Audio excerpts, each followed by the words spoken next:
भवाः सर्वौ मृडतम् माभिजातम् भूतपति पशुपति नमो वाम् प्रतीहितामायताम् मा विश्वाष्टम् मानो हिंसिष्टम् द्विपदो मा चतुष्पदः सुनेः क्रोष्टे मा शरीरादिकर्तमरिक्रमेभ्यो गृध्रेभ्यो ये च कृष्णा विश्ववाः मक्षीकास्ते पशुपते वयांसिते विघसे मा वीदन्ता क्रन्दायते प्राणाय याश्च ते भवरोपयः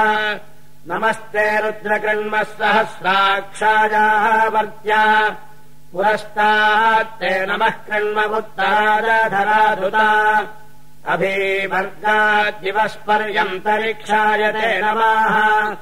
मुखायते पशुपते राजिचक्षुंसिते भव त्वचे रूपाय सन्दृशे प्रतीचीरायते नमः अङ्गेभ्यस्त उदराय जिह्वाय आस्यायते दध्यो गन्धायते नमः अस्त्रानीलशिखण्डेन सहस्राक्षेण वाजिना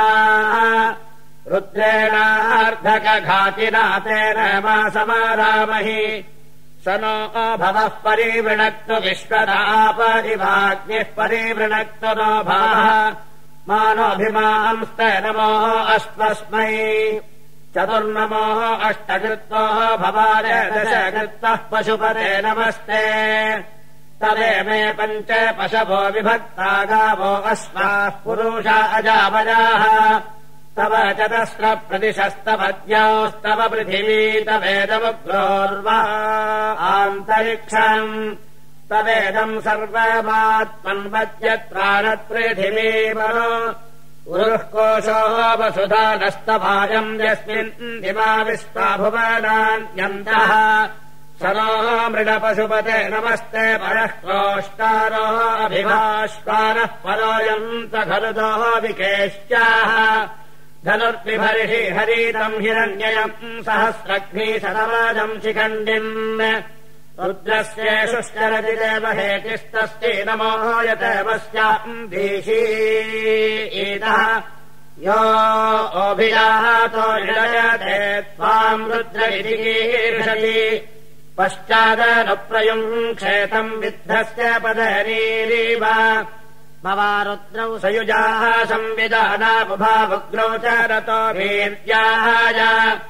ताभ्याम् नमो यतमस्याम् भीषीतः नमस्ते स्त्वायते नमो अस्तु परायते नमस्ते रुद्रतिष्ठत आसीनायोतते नमः नमस्तायम् नमः प्रातर्नमो रात्र्या नमो दिवाः भवाय च सर्वाय चोभाभ्याः मकरम् नमः सहस्राक्षमादिपश्यम् पुरस्ताः रुद्रमस्यन्तम् बहुधा विपश्चितम् मोपाः रामजिह्वयजमानम् श्यावाश्वम् कृष्णमसीतम् ऋणन्तम् भीमम् रथम् केशिनः पादयन्तम् पूर्वे प्रतीमो नमो अश्वस्मै मानोभिस्राः मत्यम् देवहेतिम् मानः कुलः पशुपते नमस्ते अन्यत्रास्मद्दिव्याम् शाखाम् विधूनो मानो हिंसीरधीनो ब्रूहि परीरोरिन्धिमा क्रोधः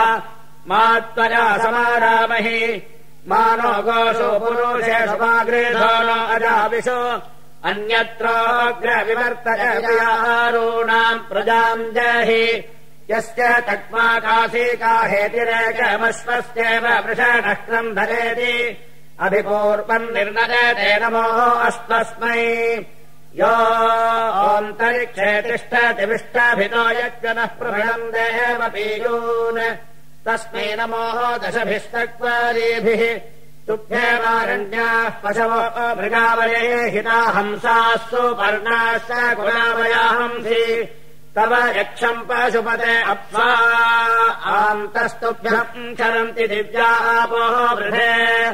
शुंशुमाराः अजगराः पूलीकया जषावत्स्याः रजसारेभ्यो अस्यासि न ते दूरन्न पारिष्टास्ति ते भव सत्यः सर्वान् परिपश्यसि भूमिम् पूर्वस्माद्धंश्चुत्तरस्मिन् समुद्रे मानोः रुद्रतक्मनामाभिषेधमानः संस्रादित्येनाग्निना अन्यत्रास्मद्विद्युतम् पादयेता भवो दिवो भवयीशे पृथिव्या भव आवप्रकुर्वा आन्तरिक्षम् तस्यै नमो यतमस्याम् देशीतः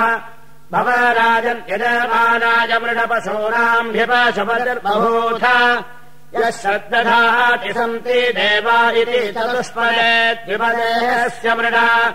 मानोः महान्तमुतमानोः अर्भगम् मानो वहन्तमुतमानोः वक्ष्यतः मानोः हिंसीः पितरम् मातरम् च स्वाम् अन्वम् रुद्रमालीरिषो नः रुद्रस्यैलवकारेभ्यः संसूक्तगिरेभ्यः इदम् महास्येभ्यः स्वभ्यो अकरन्नमाः नमस्ते घोषिणीभ्यो नमस्ते केशिनीभ्यः नमो नमस्कृताभ्यो नमः सम्भुञ्जनेभ्यः